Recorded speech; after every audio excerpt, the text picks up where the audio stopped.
নমস্কার, আমি শ্রীবাস পাল। এখন সকাল চ্যানেলে সবাইকে স্বাগত। আজকে একটা বিশেষ প্রতিবেদন নিয়ে এলাম। প্রতিবেদনটা এই কারণে নিয়ে এলাম যে ভোটার লিস্ট বিশেষ সংশোধন ভোটার লিস্ট বিশেষ সংশোধন শুরু হয়েছে বিহার থেকে পশ্চিমবঙ্গে, এরপরে অগস্টে হবে। তাই কিছু বাংলাদেশি উদ্বাস্তুদের তারা আতঙ্কে বা ভয়ে আছে যে তাদের নাগরিকত্ব থাকে কিনা। তাই যে বিশেষ সম্প্রদায়ের মানুষদের, বিশেষ করে হিন্দু, শিখ, বৌদ্ধ, জৈন, পার্সিক এবং খ্রিস্টানদের এদেশে নাগরিকত্ব দেওয়ার ব্যবস্থা হয়েছে সিএএ এর আন্ডারে। সিটিজেনশিপ অ্যামেন্ডমেন্ট অ্যাক্ট 2019-এর আন্ডারে এরা নাগরিকত্ব পাবে। এই সিটিজেনশিপ অ্যামেন্ডমেন্ট অ্যাক্ট 2019 কি এবং কি কি জিনিস নিয়ে আপনারা আবেদন করবেন, আপনারা নাগরিকত্ব পাওয়ার জন্য কি কি ডকুমেন্টস আপনাদের লাগবে এবং কারা আবেদন করতে পারবে, সবটা আজকের ভিডিওয়ে আপনাদের জানাবো। আপনারা জানেন যে 1955 সালের একটা আইন আছে, সেটাও সিটিজেনশিপ অ্যামেন্ডমেন্ট অ্যাক্ট 1955। সেই 1955 সালের সিটিজেনশিপ অ্যামেন্ডমেন্ট অ্যাক্টটাকে 2019-এ এসে তাকে মডিফাই করা হয়েছে এবং সংশোধন করা হয়েছে। এবং তার আন্ডারে আফগানিস্তান, বাংলাদেশ, পাকিস্তান থেকে ধর্মীয় উৎপীড়নের কারণে আসা হিন্দু, শিখ, বৌদ্ধ, জৈন, পার্সিক ও খ্রিস্টান সম্প্রদায়ের মানুষদের বা অভিবাসীদের ভারতীয় নাগরিকত্ব দেওয়ার আইন হলো এই সিএএ। এই সিএএ এর আন্ডারে নাগরিকত্ব পাবে শুধুমাত্র ধর্মীয় উৎপীড়নের কারণে সংখ্যাগুরু মুসলিম দেশ বাংলাদেশ, পাকিস্তান এবং আফগানিস্তান, সেখান থেকে যে সংখ্যালঘু হিন্দু, শিখ, বৌদ্ধ, জৈন, পার্সিক এবং খ্রিস্টান সম্প্রদায়ের মানুষ এদেশে উদ্বাস্তু হয়ে আসে, তাদের নাগরিকত্ব দেওয়ার বিল। এটির কাট অফ ডেট ধরা হয়েছে 31শে ডিসেম্বর 2014 এবং এই 31শে ডিসেম্বর 2014-র আগে 5 থেকে 6 বছর এদেশে বসবাস করতে হবে। যেটা 1955 সালের আইনটাকে মডিফাই করা হয়েছে, সেখানে ছিল 11 থেকে 14 বছর বসবাস করতে হতো, এটিকে কমিয়ে 5 থেকে 6 বছর বসবাস করার মেয়াদ করা হয়েছে। এবং এটি 10 জানুয়ারি 2020-তে এটা অ্যাকচুয়ালি বিল হয়েছে। এটি গেজেট নোটিফিকেশন আকারে এবং নিয়মাবলী প্রকাশ করা হয়েছে 11ই মার্চ 2024 তারিখে। 11ই মার্চ 2024 তারিখে এর গেজেট নোটিফিকেশন জারি হয়েছে এবং নিয়মাবলী প্রকাশ করা হয়েছে। এবং এই সিএএ এর আন্ডারে প্রথম নাগরিকত্ব সার্টিফিকেট দেওয়া হয়েছে 15ই মে 2024 তারিখে। 15ই মে 2024 তারিখে এই নাগরিকত্ব প্রথম দেওয়া হয়েছে এই 3টি দেশ থেকে 6টি সম্প্রদায়ের বিভিন্ন ধর্মীয় উৎপীড়ন, নিপীড়ন, নির্যাতন ইত্যাদির ফলে শরণার্থী হয়ে দেশে আসা মানুষজনকে। তাই এই যে নাগরিকত্ব বা সিএএ পাওয়ার জন্য কি ডকুমেন্টস লাগবে, এগুলো আমি আপনাদেরকে এক এক করে জানাবো এবং আপনারা সেগুলো সংগ্রহ করে আপনারা সিএএ এর আন্ডারে নাগরিকত্ব পাওয়ার জন্য আবেদন করবেন।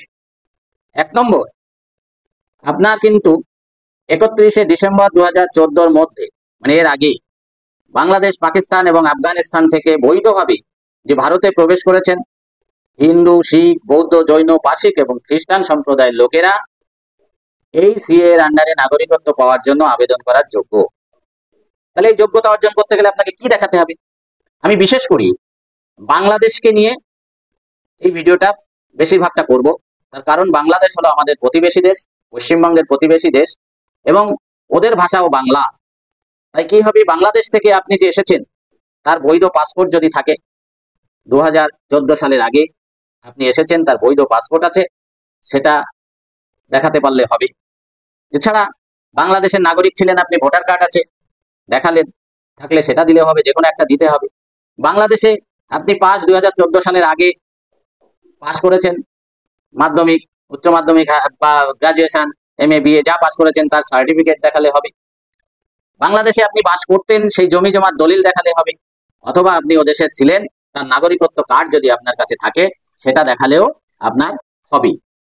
2 নম্বর হলো 31শে ডিসেম্বর 2008 এবং থেকে 31শে ডিসেম্বর 2014, এই 6 বছর ধরে আপনি যে ভারতবর্ষে বসবাস করছেন সেটা আপনাকে প্রমাণ করতে হবে বা ডকুমেন্ট সাবমিট করতে হবে।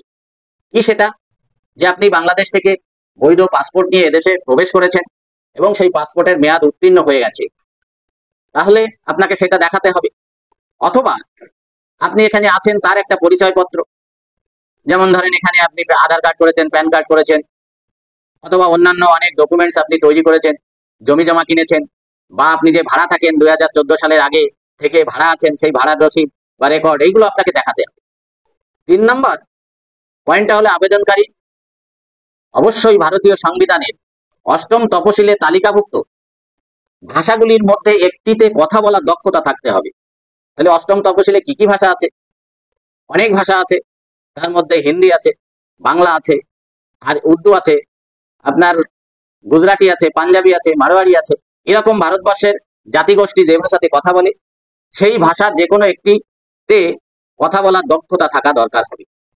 4র্থ এবং শেষ আইনটি হলো, এটা হলো অপরাধমূলক কাজে যদি আপনি লিপ্ত থাকেন অথচ শরণার্থী হয়ে এলেন, এবং আপনি যদি 2014 সালের পরে এসে থাকেন, তাহলে আপনি এই নাগরিকত্ব পাবেন না।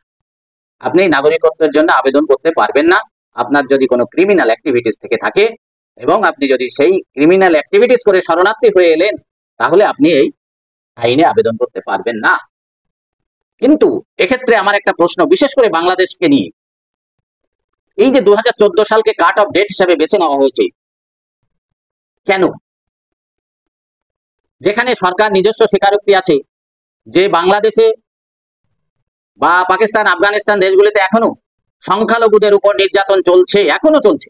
বিশেষ করে বাংলাদেশে আমরা প্রতিনিয়ত সোশ্যাল মিডিয়াতে পাই, বিভিন্ন সংবাদ মাধ্যমে পাই যে বাংলাদেশে কিভাবে সংখ্যালঘুদের উপর নির্যাতন করা হচ্ছে, অযথা মিথ্যে কেস দেওয়া হচ্ছে, এবং শিক্ষিত সমাজ যারা ওদেশে ভালো শিক্ষকতা করেন তাদেরকে অত্যাচার করে ধর্মান্তরিত করবার জন্য প্রচেষ্টা করা হচ্ছে, এবং তা না হলে চাকরি ছেড়ে ওদেশ থেকে চলে আসার জন্য প্রেশার সৃষ্টি করা হচ্ছে, চাপ দেওয়া হচ্ছে। তাহলে এই কাট অফ ডেট 2014 সালকে করা বিশেষ করে বাংলাদেশের জন্য ঠিক নয়। কারণ ওই দেশে ধর্মীয় সংখ্যালঘুদের উপর অত্যাচার এখনো চলছে, ধর্মীয় নিপীড়ন বন্ধ হয়নি, এবং অদূর ভবিষ্যতে এই ধর্মীয় নিপীড়ন বন্ধ হওয়ার সম্ভাবনাও খুবই ক্ষীণ। তাহলে আপনারা বুঝতে পারছেন আজকের প্রতিবেদনটা কত গুরুত্বপূর্ণ। আপনারা অবশ্যই প্রতিবেদনটা দেখবেন, এবং সিএ এর আন্ডারে যাদের নাগরিকত্ব পাওয়ার ডকুমেন্টস আছে তারা অবশ্যই নাগরিকত্ব এক্ষুনি নিয়ে নেবেন। কারণ বাজারে যে গল্প উঠেছে, গল্প নয় সত্য, ভোটার লিস্ট সংশোধনের কাজ হবে যদি না সুপ্রিম কোর্টে যে আবেদন হয়েছে তার ভিত্তিতে কোনো স্টে না হয়, তাহলে অবশ্যই হবে। অবশ্যই আপনারা আপনাদের ডকুমেন্টস দিয়ে আবেদন করবেন। আমরা চাই এই 3টি দেশের সংখ্যালঘু সম্প্রদায় যেন ভাষা শ্যাওলার মতো এদেশ থেকে ওদেশে ভেসে ভেসে না বেড়াতে হয়, তাদের একটা স্থায়ী ঠিকানা তৈরি হয়। এই জন্য এই ভিডিও করা। ভালো থাকুন, সুস্থ থাকুন, ধন্যবাদ সবাই।